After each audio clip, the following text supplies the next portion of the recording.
Assalamualaikum warahmatullahi wabarakatuh. Bismillah, walhamdulillah, wassalamu ala rasulillah, sayyidina bi abdillah, wa alihi wa ashabihi wa mu'adah. Halo teman-teman semua, ini dari kelompok 7 akan membahas tentang opinion leader yang disusun oleh saya Irma Hermati Ahmad dengan NIM 11200540009, dengan saya sendiri Raffi Septianto dengan NIM 1120054000047. Oke, kita simak lebih lanjut untuk mengetahui apa itu opinion leader. Oleh karena itu, baik kita teman-teman, kita simak penjelasan dari saya dan teman saya. Yang pertama itu, apa itu opinion leader? Sama-sama kita ketahui, yaitu sebuah individu atau organisasi yang merupakan pakar dalam suatu industri atau memiliki pandangan yang dipercayai secara luas. Yang kedua itu, opinion leader adalah orang secara informal membimbing dan mengarahkan suatu opini tertentu kepada masyarakat. Yang ketiga, opinion leader adalah orang yang secara informal dapat mempengaruhi tindakan atau sikap dari orang-orang lain, baik mereka orang yang sedang mencari-cari informasi atau opinion seeker, atau yang sekedar menerima informasi secara pasif atau opinion receiver. Teman-teman mungkin sebagian sudah tahu apa itu opinion leader. Dan mudah-mudahan kita di sini menjelaskan lebih paham, lebih jauh lagi. Oke, kita lanjut. Pengertian opinion leader. Apa sih itu opinion leader yang mungkin secara spesifik gitu, secara lebih jauh, apa itu opinion leader? Opinion leader atau pemimpin opini adalah individu yang memimpin dalam mempengaruhi pendapat orang lain tentang inovasi. Perilaku pemimpin opini ini penting dalam menentukan tingkat adopsi suatu inovasi dalam suatu sistem.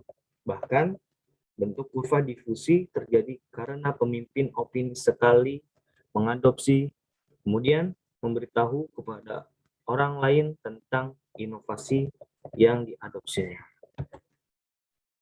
Jadi, opinion leaders dapat dikatakan sebagai orang-orang sangat berpengaruh gitu, yakni orang-orang tertentu yang mampu mempengaruhi sikap orang lain secara informal dalam suatu sistem sosial.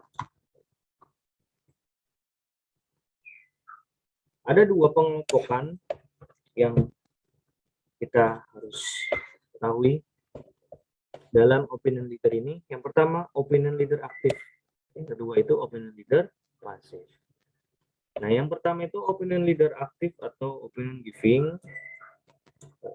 Dalam hal ini, para pencari informasi lebih aktif mencari sumber informasinya kepada opinion leader. Jadi, pencarian informasi ini lebih aktif gitu loh. Bagaimana dan cara mendapat sumber informasinya kepada opinion leader itu seperti apa. Yang kedua itu opinion leader pasif atau opinion leader seeking. Dalam hal ini para pencari informasi lebih aktif mencari sumber informasinya pada opinion leader. Jadi hampir sama ya. Hampir sama sebenarnya dengan aktif dan pasif. Cuman ada perbedaannya dari segi apa ya, dibilang pembahasan dan secara prakteknya mungkin sedikit beda. Oke. Ada 3 cara mengukur dan mengetahui adanya opinion leader. Yang pertama itu dengan metode sosiometrik. Dalam metode ini masyarakat ditanya kepada siapa mereka meminta nasihat atau mencari informasi mengenai masalah sosial yang dihadapinya. Jadi yang dianggap apa ya, paling banyak mengetahui dan diminta nasihat tentang masalah tersebut ialah yang disebut dengan opinion leader. Nah, yang kedua itu informant rating. Metode ini mengajukan pertanyaan tertentu kepada orang atau responden yang dianggap sebagai key informant dalam masyarakat mengenai siapa yang dianggap masyarakat sebagai pemimpin mereka. Dalam hal ini masyarakat harus lebih jeli dan detail secara lebih luas dalam memilih pemimpin yang tepat bagi menurut masyarakat masing-masing. Jadi masyarakat juga harus teliti gitu, mencari pemimpin yang tepat. Maksudnya dengan pemimpin tepat itu ya jujur, bijaksana, dan lain-lain. Nah, yang ketiga ada self-assessing method. Metode ini mengajukan pertanyaan kepada responden dan meminta tendensi orang lain untuk menunjukkan siapa yang mempunyai pengaruh. Hal ini sangat bergantung kepada ketepatan responden untuk mengidentifikasi dirinya sebagai pemimpin. Ini juga sebagai juga masyarakat juga bisa mengajukan kayak responden gitu, respon-respon kepada calon pemimpinnya itu seperti apa gitu. Jadi biar pemimpin ini mengidentifikasi dirinya gitu, bahwasanya saya bisa sebagai pemimpin yang seperti ini, seperti itu gitu. Mungkin teman-teman ini bisa memahaminya gitu. Karena opinion leader ini sebenarnya juga mencakup buat dari teman-teman sekalian memang sebagai pemimpin gitu. Makanya dari yang 3 cara untuk mengukurnya itu, yang tadi pertama metode sosiometrik, yang kedua inform rating, yang ketiga self designing metode, itu bisa kita pahami dan kita praktekkan. Berikutnya ada karakteristik opinion leader. Ada 7 karakteristik opinion leader ini. Nah, yang pertama itu sangat lebih tinggi pendidikannya formal dibandingkan anggota masyarakat lain. Nah, yang kedua lebih tinggi status sosial ekonominya atau SSE. Yang ketiga lebih inovatif dalam menerima dan mengadopsi ide baru. Yang keempat lebih tinggi pengenalan medianya atau media ekspor. Yang kelima itu kemampuan empatinya lebih besar. Yang keenam partisipasi sosial lebih besar. Yang ketujuh lebih kosmopolit atau mempunyai wawasan dan pengetahuannya luas. Jadi karakteristik opinion leader ini sangat baik juga sih, untuk ada nilai-nilai di sisi baik ini yang sangat bagus yang kita pelajari juga.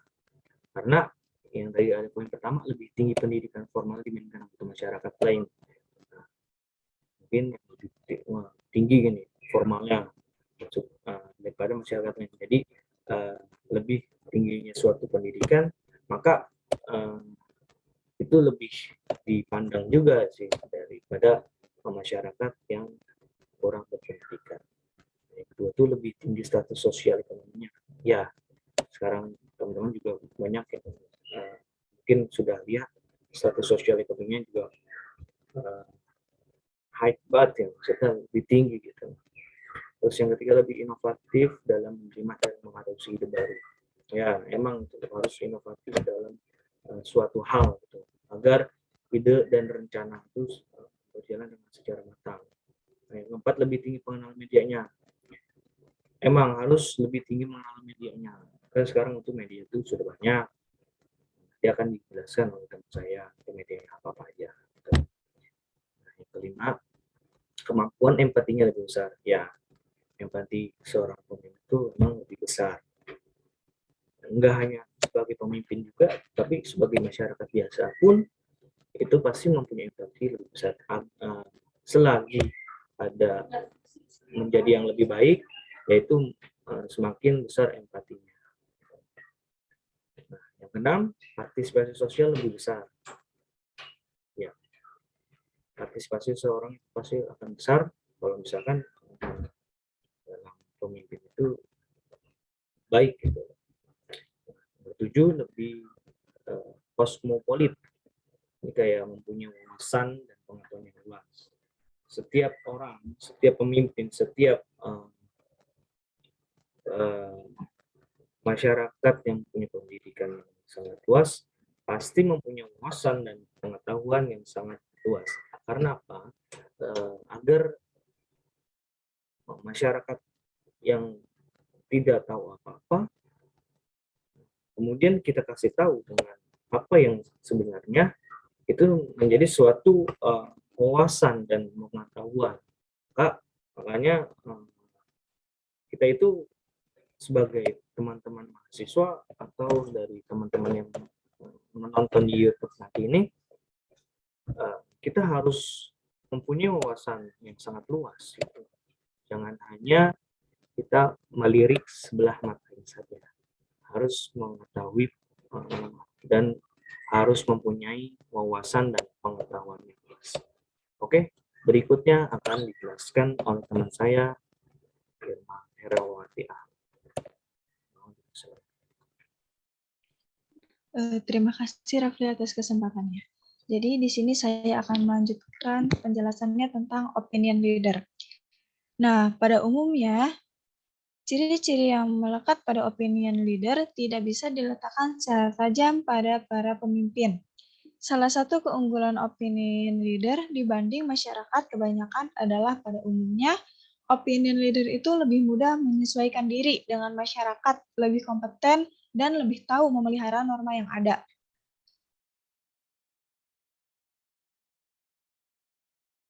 Next, Rafli.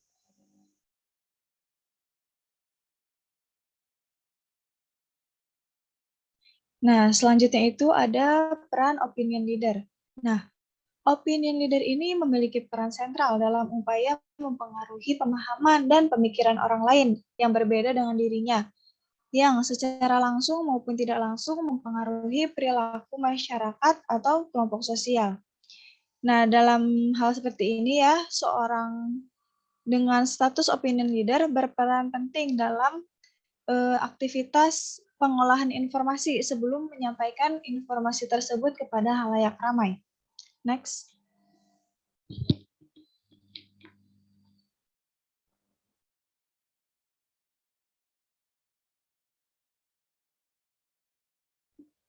Nah, di sini tuh ada model-model untuk mengetahui posisi opinion leader dalam proses mempengaruhi halayak ramai. Yaitu ada 4 model. Ya, yang pertama itu model jarum suntik atau hypodermic needle model. Model aliran satu tahap. Proses komunikasi ini berlangsung dari media massa langsung kepada audiens tanpa melibatkan opinion leader. Nah, kalau yang kedua itu ada model aliran 2 tahap. Nah, pesan dari media massa tidak langsung kepada massa audiens, melainkan media menyampaikan pesannya kepada orang-orang tertentu, di antaranya anggota dari suatu sistem sosial. Nah, yang ketiga itu ada model aliran satu tahap. Nah, konsep ini itu menjelaskan audiens berkomunikasi langsung melalui berbagai saluran tanpa harus melibatkan opinion leader. Jadi media massa itu bisa langsung menginformasikan kepada audiensi tanpa melibatkan opinion leader. Nah, yang keempat itu ada model alir banyak tahap. Nah, konsep ini menjelaskan bahwa realita komunikasi massa dapat berlangsung melalui lebih dari satu aliran.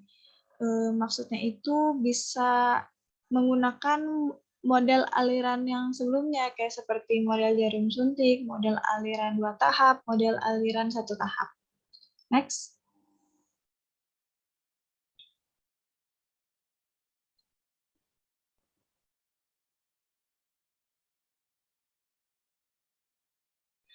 Nah, dalam opinion leader ini ada studi kasusnya nih.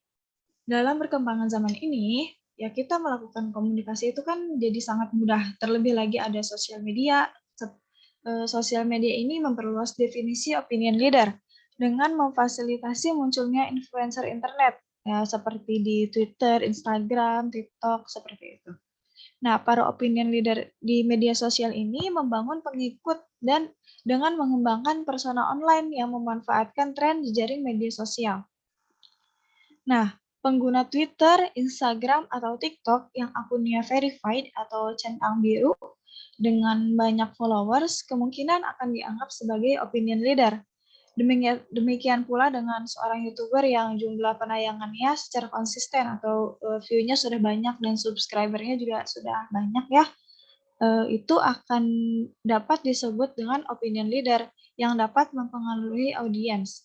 Ya, bisa disebut sebagai influencer lah ya.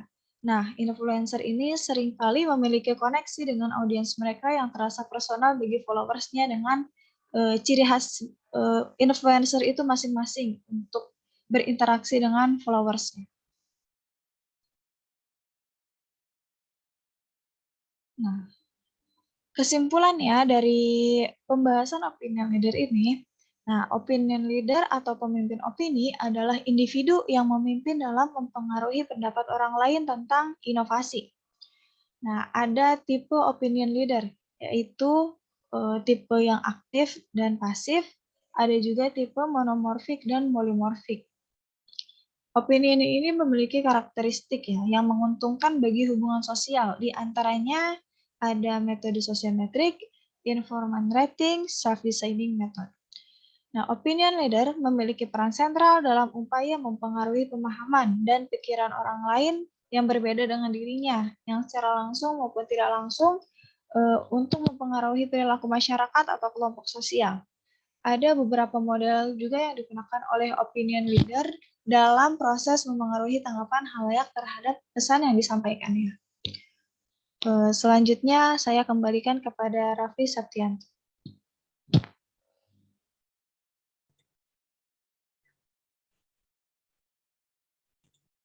Baik, terima kasih kepada rekan kami Irma Hermawati Ahmad.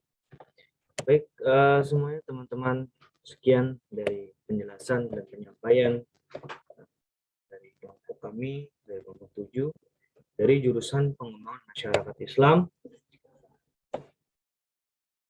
UIN Syarif Hidayatullah Jakarta. Itu saja yang bisa kami sampaikan. Semoga bermanfaat dan juga semoga apa yang kita sampaikan mudah-mudahan lebih jelas. Untuk lebihnya kita mohon maaf sebesar-besarnya. Alangkah baiknya kita mengucapkan alhamdulillahirabbil alamin. Semoga apa yang kita kerjakan menjadi sebuah hikmah, menjadi sebuah keberkahan bagi kita semua. Mudah-mudahan teman-teman semua bisa menyimak apa yang kita sampaikan dengan detail, dengan baik. Mudah-mudahan semua berjalan dengan lancar. Dan juga kita mohon maaf sebesarnya. Dan sekali lagi, terima kasih. Wassalamualaikum warahmatullahi wabarakatuh.